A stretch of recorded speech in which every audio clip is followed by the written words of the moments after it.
تو آج انشاءاللہ اس کے بارے میں، دعا کے بارے میں کچھ بات کروں گا کہ ہم لوگ دعاؤں سے بہت زیادہ غافل ہیں۔ اللہ تعالیٰ نے قرآن مجید میں دعا کے بارے میں فرمایا ادعوا ربکم تضرعا وخفیا، اپنے رب کو پکارو عاجزی کے ساتھ اور چپکے سے۔ جیسے اللہ نے نماز کا حکم دیا، اللہ نے زکوٰۃ کا حکم دیا، بالکل اسی طرح سے اللہ نے مانگنے کا حکم بھی دیا ہے کہ ہم کس سے مانگیں؟ اللہ سے۔ اللہ سے مانگیں اور مانگیں، یعنی اللہ کے علاوہ کسی اور سے نہیں مانگیں، اور اللہ سے بھی باقاعدہ مانگیں، مانگنے کا عمل جاری رکھیں۔ آج جہاں باقی عبادتوں میں سستی ہو رہی ہے، دعاؤں میں بھی لوگ پیچھے چلے جا رہے ہیں، مانگتے ہی نہیں ہیں، اور مانگتے ہیں تو پتہ نہیں کس اسٹائل سے مانگتے ہیں، توجہ نہیں ہوتی۔ اجتماعی دعاؤں پر زیادہ زور ہے، انفرادی پر زور نہیں۔ کہیں مجمع دعا مانگ رہا ہوتا تو ہاتھ اٹھا کے آمین آمین شروع کر دیں گے، بس ٹھیک ہے، وہ بھی جائز ہے، لیکن دعا میں جو اصل ہے وہ انفرادی ہے۔ دیکھیں، جب آپ کسی سے اپنی حاجت پوری کرنے کے لیے، کچھ مانگنے کے لیے جاتے ہیں، تو اکثر آپ کی کوشش ہوتی ہے کہ اس سے اکیلے میں ملو۔ اکثر کوشش کیا ہوتی ہے؟ سب کے سامنے نہیں، بلکہ آپ اس کو لیں گے، بھائی تھوڑی دیر کے لیے ذرا مفتی صاحب آپ سے کام، ایسا ہی ہوتا ہے نا، ذرا چھاؤں میں آ جائیں تھوڑی دیر کے لیے۔ لوگ کہتے ہیں نا، مفتی صاحب کہہ رہے ہیں بھائی یہیں پوچھ لو، کہہ رہے ہیں ادھر سائڈ پہ آ جائیں۔ تو سائڈ پہ جانے کے بعد پھر آپ کہتے ہیں یہ مسئلہ ہے، فلانا مسئلہ ہے، ڈمکانا مسئلہ ہے۔ تو سائڈ پہ لے جانے سے بعض دفعہ یہ بھی ہوتا ہے کہ سب کے سامنے آدمی اپنی بات نہیں لانا چاہ رہا ہوتا، اور بعض دفعہ یہ بھی ہوتا ہے کہ میں اپنی بات توجہ کے ساتھ سنا سکوں۔ تو دعا میں انسان، اللہ تو سب کی بات سنتا ہے، مجمع میں بھی اور تنہائی میں بھی، لیکن آپ دعا مانگنے میں جو آپ کی طبیعت لگے گی، توجہ سے مانگو گے، وہ تنہائی میں زیادہ شوق سے، زیادہ رغبت سے مانگ سکتے ہو۔ اجتماع میں ایسی رغبت اور ایسی شوق سے انسان دعا نہیں مانگ سکتا۔ تو انفرادی دعائیں ہی ختم ہوتی جا رہی ہیں۔ قرآن مجید میں اللہ تعالیٰ نے رمضان کی جو آیتیں ہیں، ان آیتوں کے بعد ذکر کیا وَإِذَا سَأَلَكَ عِبَادِي عَنِّي فَإِنِّي قَرِيب، اے نبی ان سے کہہ دیجئے کہ جب یہ مجھ سے میرے بارے میں پوچھیں تو آپ ان کو بتا دیں کہ میں بہت قریب ہوں تمہارے۔ اجیب دعوت الداعی اذا دعان، جب کوئی پکارنے والا، دعا مانگنے والا مجھ سے دعا مانگے گا تو میں اس کی پکار کا جواب بولے بھائی، پکار کا جواب دوں گا۔ پکار کا جواب دینے کا مطلب کیا ہوتا ہے؟ قبول کروں گا اس کی دعا۔ جواب کا یہ مطلب نہیں کہ اچھا میں نے سن لیا ہے، چلو، ایک جواب تو یہ بھی ہوتا ہے نا، اچھا اب چپ ہو جا۔ ہم کسی کو پکار رہے ہیں، اگلا کہتا ہے اچھا بھائی ٹھیک ہے، پتہ چل گیا، اب چپ کر کے بیٹھ جاؤ آرام سے۔ تو اللہ تعالیٰ جب جواب دیتے ہیں تو کیا مطلب ہوتا ہے کہ اللہ تعالیٰ وہ دعا قبول کر رہے ہیں۔ ہم دعا کثرت سے مانگتے کیوں نہیں ہیں؟ اس کی وجہ یہ ہے کہ ہمارے ذہن میں ایک چیز شیطان نے بٹھا دی ہے کہ مانگو تب بھی ویسے کے ویسے ہی ہیں، نہیں مانگو تب بھی ویسے کے ویسے۔ وہ فلاں آدمی تو نہیں مانگتا، وہ تو پھر بھی اس کی تنخواہ اچھی مل رہی ہے، اور میں تو کئی سالوں سے دعائیں مانگ رہا ہوں، اے اللہ میری تنخواہ ڈبل نہیں کر سکتا تو کم از کم 50% ہی بڑھا دے، تو میں تو وہیں کا وہیں ہوں، میری تنخواہ میں تو کوئی اضافہ ہو نہیں رہا۔ تو ہم تو دیکھتے ہیں کہ ادھر دعا مانگو کچھ بھی نہیں ہو، سوائے ثواب کے کچھ بھی نہیں ملتا۔ یہ وہ چیز ہے جو انسان کو دعاؤں سے روکتی ہے۔ حالانکہ ہم پیغمبروں کی زندگی دیکھتے ہیں تو بات بات پر دعائیں مانگتے تھے، بہت کثرت سے، بہت زیادہ۔ نوح علیہ السلام، اچھا اللہ نے ان کی دعاؤں کو قرآن میں ذکر بھی کیا ہے۔ مناجات مقبولہ ایک دعاؤں کی کتاب ہے۔ حضرت مولانا اشرف علی تھانوی رحمہ اللہ تعالی نے قرآن اور حدیث کی دعاؤں کو ایک چھوٹی سی کتاب میں جمع کر کے ایک ہفتے پہ ڈیوائیڈ کر دیا اس کو، کہ آپ روزانہ ان میں سے ایک حصہ پڑھیں گے تو پورا ہفتے میں وہ تقریباً تمام دعائیں کور ہو جائیں گی جو قرآن و سنت میں بیان کی گئی ہیں. وہ کتاب ضرور خریدیں, رکھیں اپنے پاس, مناجات مقبولہ کے نام سے. تو ہم دعا کیوں نہیں مانگتے؟ مسئلہ ہمارے ساتھ یہ ہے کہ ہم کہتے ہیں کہ جو مانگتا ہے وہ بھی وہیں کا وہیں, اور جو نہیں مانگتا ہے وہ بھی کوئی سرخاب کے پر تو لگ نہیں جاتے کوئی مانگ رہا ہو تو. یہ وہ مسئلہ ہے جس کی وجہ سے لوگ دعائیں مانگنے میں بخل سے کام لیتے ہیں, جبکہ پیغمبر کثرت سے دعائیں مانگا کرتے تھے, بہت زیادہ. جو پچھلی آسمانی کتابیں ہیں ان میں لکھا ہوا ہے کہ یعقوب علیہ الصلوۃ والسلام اتنی کثرت سے دعائیں مانگا کرتے تھے کہ سجدے میں جا کے کہ ان کے یہ جو گھٹنے ہیں اور سر میں سخت نشان بن چکے تھے, وہ جگہ زمین پہ لگ لگ کے سخت ہو جاتی ہے نا, تو اتنی کثرت سے دعائیں. ہم نے جن بزرگوں کے ساتھ ٹوٹا پھوٹا وقت گزارا ان کو دیکھا کہ وہ دعا بہت لمبی لمبی دعائیں مانگا کرتے تھے, بہت لمبی. ہمارے شیخ کے سامنے جب کوئی آیا کرتا تھا دعا کے لیے کہتا تو ہاتھ اٹھائے بغیر ویسے ہی اس کو ایک دعا کا جملہ کہہ دیا کرتے تھے. تو کسی نے کہا کہ آپ ہاتھ اٹھا کے اس کے لیے دعا کیوں نہیں مانگتے؟ تو فرماتے تھے کہ جب میں ایک دفعہ ہاتھ اٹھا لیتا ہوں تو پھر اتنی آرام سے نیچے گراتا نہیں, کیونکہ پھر اللہ کے دربار میں اب ہاتھ اٹھا لیے تو پھر تو ایسا ان کا دل لگتا تھا, مانگتے چلے جاتے تھے. تو بات یہ ہے کہ جب یہ یقین پیدا ہو جائے کہ جس خالق نے ہمیں پیدا کیا ہے اور جس نے ہمیں مانگنے کا حکم دیا ہے اس کے سامنے جب ہاتھ اٹھا کے گڑ گڑائیں گے تو وہ تھوڑا نہیں دیکھ, وہ دعا لازمی قبول کرے گا, اور وہ لازمی ہماری مانگی ہوئی چیزیں ہمیں عطا کرے گا. یہ جذبہ اور یہ نیت جب انسان میں پیدا ہو جائے تو پھر اس کا دعاؤں میں دل لگتا ہے. کیسے نہیں لگے گا؟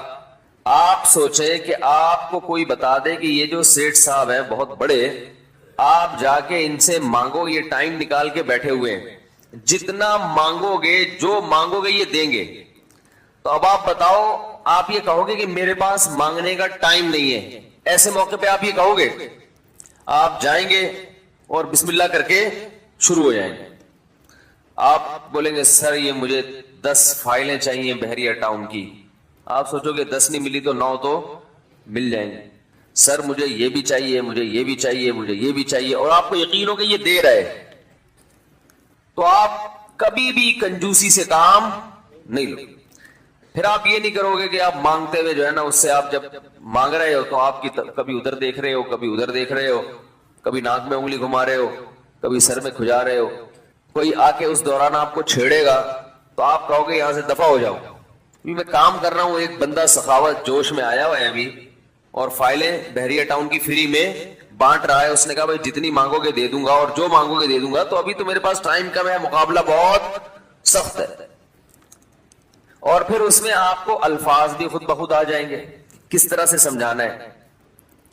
مختلف طریقوں سے آپ بات کو گھماؤ گے. سر پلیز آپ بات کو سمجھا کریں, میں آپ کے پاس آیا ہوں, آپ کو پتا ہے میں ادھر بھی جا سکتا تھا, وہ وسیم کباڑیا کا بزنس بھی آج کل بہت چل رہا ہے, میرے پرانے اچھے تعلقات ہیں, لیکن مجھے پتا تھا کہ آپ ہیں, آپ جیسا سیٹ تو کوئی ہے ہی نہیں, اور ہر مشکل میں آپ نے میری مدد کی ہے. جو الفاظ بھی اس کی سخاوت کو ابھارنے والے ہوں گے وہ تمام آپ اس موقع پر اس کے اوپر انڈیل دو گے, پورا دیگچا بھر کے اس کے اوپر ڈال دو گے آپ. تو اللہ سے جب مانگتا ہے انسان اور اس کو یقین ہو کہ اللہ میری دعا کو پورا کرے گا, تو اس یقین کے ساتھ جب دعا مانگی جاتی ہے تو اس کا اسٹائل کچھ اور ہوتا ہے, اور ایک فارمیلٹی پوری کرنے کے لیے دعا جب مانگی جاتی ہے جیسے کہ ہمارے ہاں ہو رہا ہے تو اس کا اسٹائل اور انداز کچھ اور ہوتا ہے. ہمارے ہاں دعا پڑھی جاتی ہے, مانگی نہیں جاتی. ربنا آتنا فی الدنیا حسنۃ وفی الآخرۃ حسنۃ وقنا عذاب النار آمین. اور کہ ربنا ظلمنا انفسنا وان لم تغفر لنا وترحمنا لنکونن من الخاسرین آمین. یہ دعا مانگی جا رہی ہے, یہ پڑھی جا رہی ہے, یہ تو پڑھی جا رہی ہے, اور آمین بھی پڑھا جا رہا ہے اس پہ. تو اللہ نے ہمیں یہ نہیں کہا کہ اقرأوا الدعاء عند ربکم، اپنے رب کے سامنے دعائیں پڑھا کرو. اللہ نے کہا ادعو، مانگو، پکارو، مانگو اس سے. بھیکاری جیسے بھیک مانگتا ہے نا، لوگ کہتے ہیں مانگنے کا کیا طریقہ ہے. بھائی جو بھیکاریوں سے پوچھو بھیک مانگنے کا کیا طریقہ ہے. بھیکاری اکثر ان پڑھ ہوتے ہیں. جو پڑھے لکھے بھیکاری ہوتے ہیں پھر وہ IMF سے مانگتے ہیں، وہ چھوٹی موٹی چیزیں نہیں مانگتے. بھیکاری اکثر کیا ہوتے ہیں؟ ان پڑھ، جن سے ہمارا صبح شام واسطہ پڑتا ہے. تو یہ کسی سے بھیک مانگنے کا طریقہ سیکھ کے آتے ہیں؟ بولو نا بھائی، کسی سے طریقہ سیکھ کے آتے ہیں کہ یار وہ ذرا فلاں بندے سے چندہ مانگنا ذرا طریقہ بتانا. اگر کوئی بتائے گا بھی تو وہ کہے گا تو اپنے پاس رکھ، مجھے پتا ہے مجھے جیب اپنی کیسے بھرنی ہے. اس موقع پہ جو اس کی حالت دیکھ کے نا وہ اپنا منہ بھی ٹیڑھا ویڑا کرے گا، کپڑے بھی پھٹے پرانے، اور بہت گھمائے گا بات کو.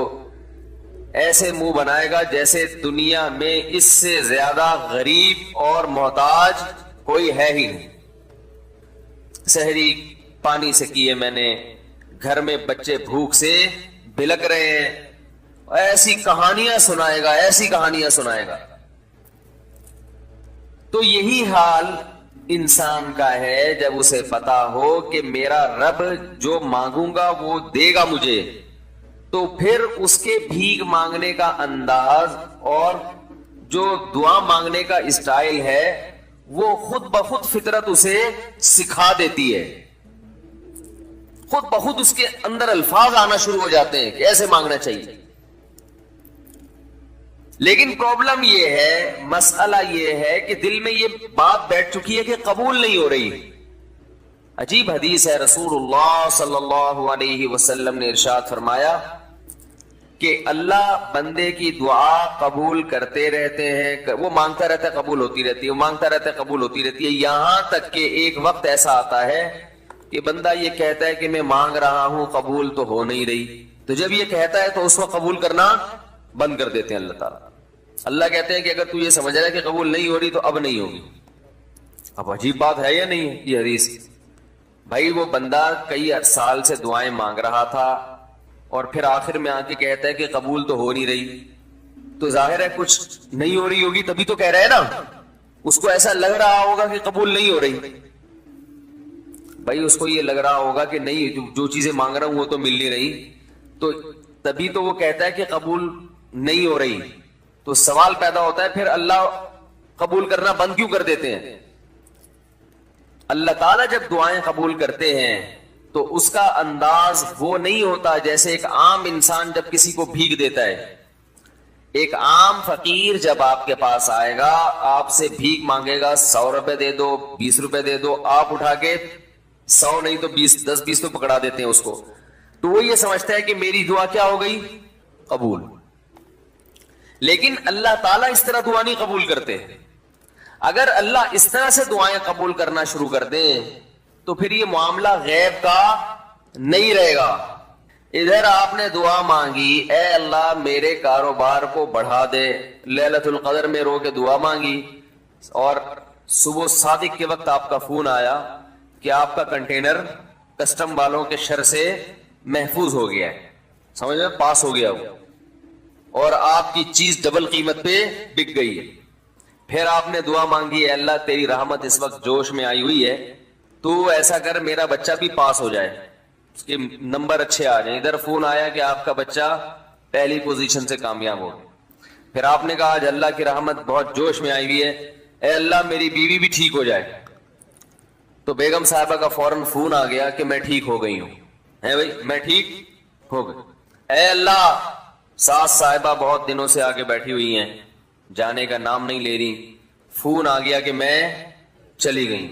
اس طرح سے اگر دعائیں قبول ہونا شروع ہو جائیں تو میرے بھائی پھر یہ سارے کافر، یہ سارے لبرل لوگ جو اللہ کو مانتے ہی نہیں ہیں، یہ دنیا کا ہر کام چھوڑ کے مصلی بچھا لیں گے اور دعاؤں کو فوکس کرنا شروع کر دیں گے.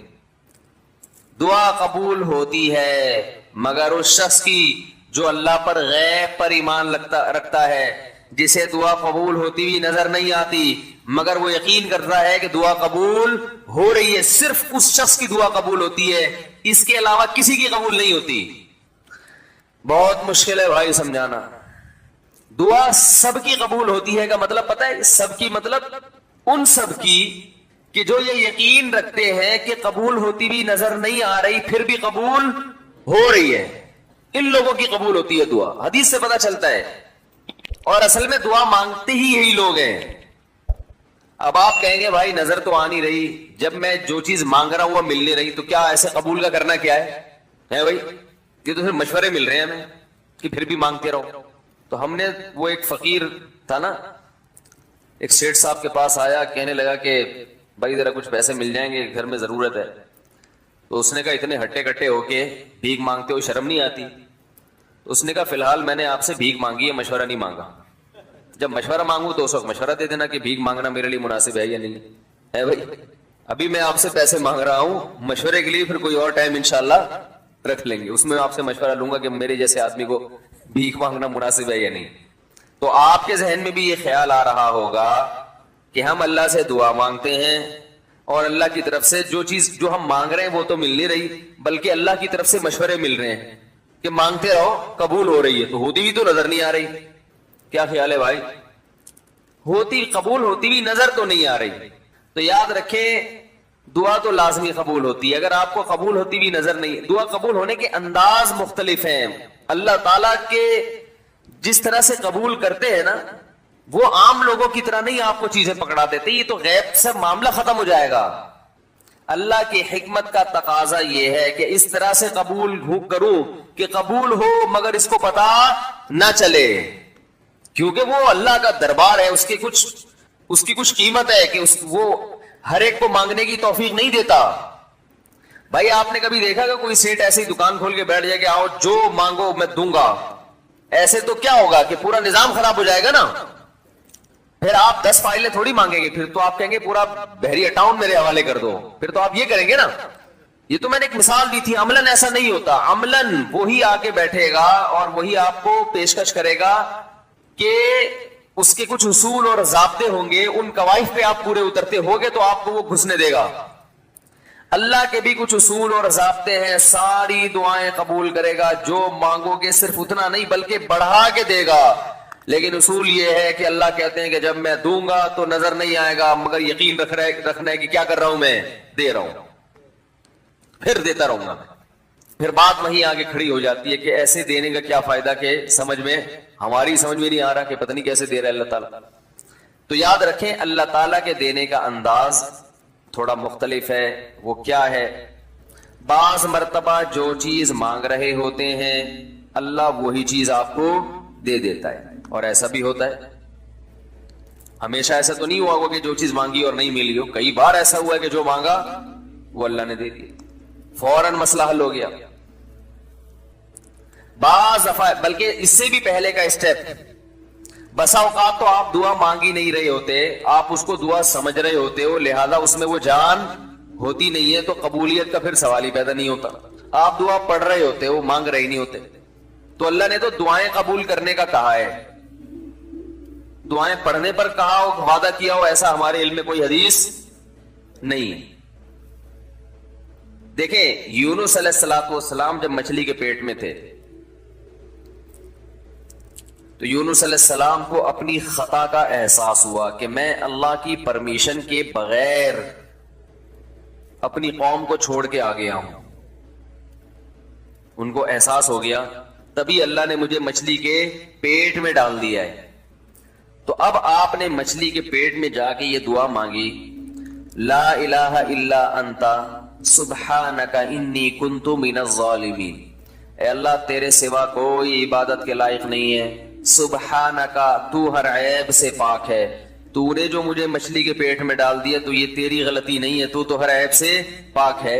انی کنت من الظالمین، میں ہوں ظلم کرنے والا اپنی جان پہ، مجھ سے غلطی ہوئی ہے.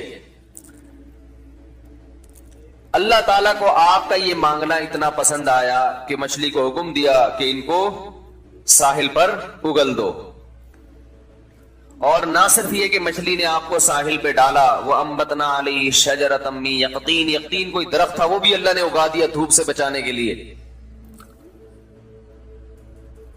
لیکن جب مصیبتوں میں ہم یہ کلمہ پڑھتے ہیں لا الہ الا انت سبحانک انی کنت من الظالمین، تو ہم یوسف علیہ السلام والے جذبے سے یہ کلمے میں جو الفاظ ہیں وہ مانگتے نہیں ہیں، بلکہ ہم یہ کلمہ پڑھتے ہیں. سمجھ رہے؟ پڑھنے کی بھی برکتیں ہوتی ہیں، میں اس کا منکر نہیں ہوں، لیکن ہمارے جو ورڈنگ ہوتی ہے نا وہ مانگنے کا اسٹائل نہیں ہوتا. ہم چھوٹے بچے تھے تو مسجد میں آیت کریمہ کا ورد ہوا کرتا تھا کہ بھائی حالات خراب ہیں آج کل، امام صاحب اسپیکر پہ اعلان کر کے بلاتے تھے آ جاؤ بھائی آیت کریمہ کا ورد ہوگا، لا الہ الا انت سبحانک